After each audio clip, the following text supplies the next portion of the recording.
अस्सलाम वालेकुम फ्रेंड्स, आप देख रहे हैं टैक्स दोस्ती वीडियोस और बहुत ही बुरी न्यूज़ के साथ मैं ये वीडियो आपके साथ शेयर करूंगा। लेकिन मार्केट में चूंकि बहुत सारी कंफ्यूजन फैलाई जा रही है कि लेट फाइलर ख़त्म हो गया है और बस 1000 रुपये आप पे करेंगे तो आप एटीएल पर आ जाएंगे, तो आपको बेसिक बात समझाना मकसद है। इस शॉर्ट वीडियो में मैं आपको बेसिक बात बताऊंगा।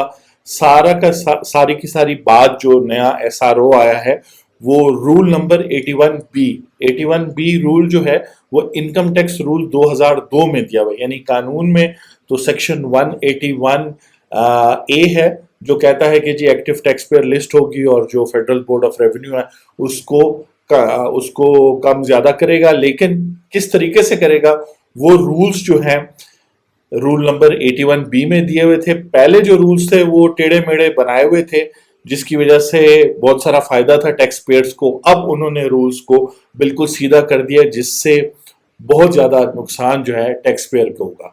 कैसे? पहले पुराना रूल देख लें जी। सिंपल है, पुराना रूल ये था और हम एग्जांपल इस साल की ले रहे कि पुराना रूल ये था कि लास्ट ईयर आपने 31 अक्टूबर 2023 जो है वो लास्ट डेट थी 2023 की टैक्स रिटर्न फाइल करने की।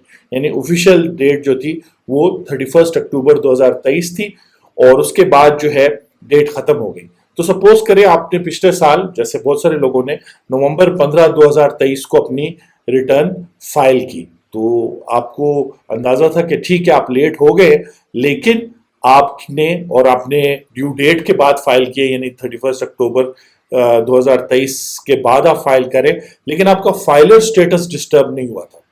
यानी कि पुराने जो रूल्स थे रूल 81 बी में जो पुराने 1 2 3 4 5 6 रूल्स जो दिए हुए थे उसके मुताबिक जो है आपका फाइलर स्टेटस जो है इमीडिएटली डिस्टर्ब नहीं हुआ था, बल्कि फरवरी 28 2024 तक आप एक्टिव टैक्स पेयर थे। और चूंकि पिछली दफा लेट फाइलर वाला रूल भी नहीं था तो आप जो है देर से रिटर्न फाइल करने के बाद सिर्फ नुकसान 1000 का चलान आपको पे करना पड़ता था एटीएल पे, एक्टिव टैक्स पेयर लिस्ट पर आने पे। और 1 मार्च 2024 को जाके फिर आप इनएक्टिव हो जाते, यानी कि एटीएल से रिमूव हो जाते और फिर ऑब्वियसली 2 मार्च को या 3 मार्च तक आप दोबारा 1000 का चलान पे कर देते। तो ये सिलसिला जो है चल रहा था पिछले 6 सालों से, जब से ये जो है फाइलर नॉन फाइलर वाले रूल्स आए हुए थे, बल्कि ज्यादा तकरीबन 8-10 सालों से ये सिलसिला चल रहा था। अब गवर्नमेंट ने कहा कि ये तो काफी सारा बेनिफिट है, यानी कि अगर एक बंदा अपना टाइम पे रिटर्न नहीं भी फाइल करता उसका फाइलर स्टेटस अगले साल की 28 तक जाता है। तो अब जो ये ड्राफ्ट रूल्स है ये क्या बता रहे हैं, इसके तहत क्या होगा। और ये जब रूल पूरा आप सुनेंगे तो आपको सारी मार्केट में टिकटॉक पे यूट्यूब पे जितनी बातें हो रही हैं सारी आपको क्लियर हो जाएंगी कि किसी को समझ ही नहीं आए कि गवर्नमेंट ने किया क्या है। अच्छा जी, तो नया रूल जो ड्राफ्ट फॉर्म में एसआरओ की सूरत में है, और जारी बात है ना तो कोई कमेंट करेगा ना ही कोई लाहौर बार या पाकिस्तान टैक्स बार जो है इस पे ये सवाल उठाएगा जो मैं अभी आपके सामने रख रहा हूँ। और ये रूल आराम से जो है ना वो हो जाएगा, एक्टिव हो जाएगा, यानी कि ये इम्प्लीमेंट हो जाएगा। जब ये इम्प्लीमेंट हो जाएगा तो ये कुछ इस तरह होगा। अब नए रूल के तहत जब लास्ट डेट खत्म होती है, जिसके सबसे ज्यादा चांसेस इस दफा 30 सितंबर को ही लास्ट डेट खत्म होने की, यानी जो स्टैंडर्ड डेट कानून में दी हुई है इनकम टैक्स लॉ में, उसी में डेट खत्म होने के फुल चांसेस है 99%, क्योंकि गवर्नमेंट को फायदा है। अभी आप देख लेंगे तो सपोज करें डेट गुजर गई 30 सितंबर 2024 गुजर गई, आपने 2024 टैक्स ईयर की रिटर्न नहीं फाइल की, आप 2 अक्टूबर को अपनी रिटर्न फाइल करते हैं और आपको पता है कि भाई आपने क्लियरली नजर आ रहा है आपको कि आफ्टर ड्यू डेट जो है आप रिटर्न फाइल करें, तो आप जो है 1 अक्टूबर को ही नॉन फाइलर बन जाएंगे।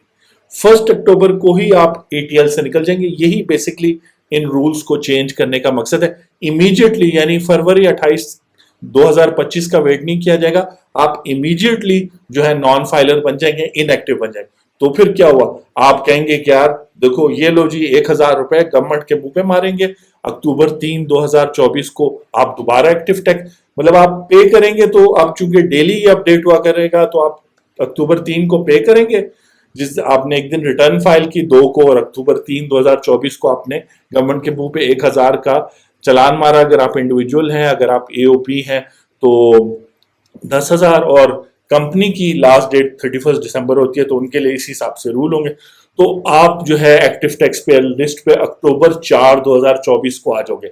लेकिन जब एक्टिव आपके सामने आपके नाम के आगे लिखा होगा तो ब्रैकेट में लिखा होगा लेट फाइलर, क्योंकि जो लेट फाइलर के कानून इनकम टैक्स ऑर्डिनेंस 2001 में मौजूद है वो चेंज नहीं हुए, वो वही हैं। तो वो जो प्रॉपर्टी ले रहे हैं 3% के बजाय 6% देना पड़ रहा है, और जब वो बेचेंगे उस प्रॉपर्टी को तो उस पर 15% कैपिटल गेन मिनिमम टैक्स लाजमन देना पड़ेगा, चाहे वो 6 साल बाद भी बेचे। तो वो सब कुछ होगा। और आपको अब चूंकि आपने 2024 की तो लेट फाइल की, आपको 2025, 26 और 27 की जब आप फाइल करेंगे तो आपके 3 साल जो हैं वो फिर दोबारा फाइलर वाले बन जाएंगे। तो अब आपके एक्टिव टैक्स पेयर के साथ साथ ब्रैकेट में वो लेट नहीं लिखा जाएगा।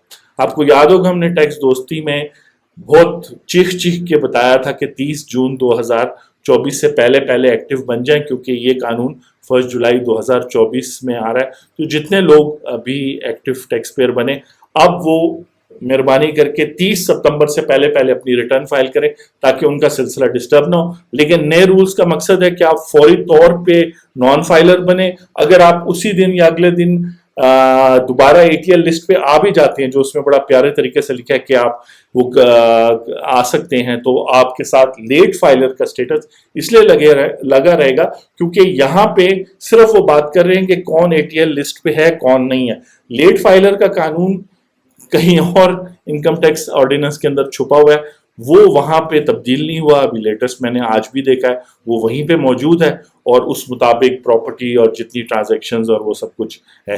तो ये बैड न्यूज जो है उन लोगों के लिए जो कंप्लायंस तो करते हैं लेकिन जो है वो टाइम पे नहीं करते। तो काइंडली अपनी रिटर्न टाइम पे फाइल करें।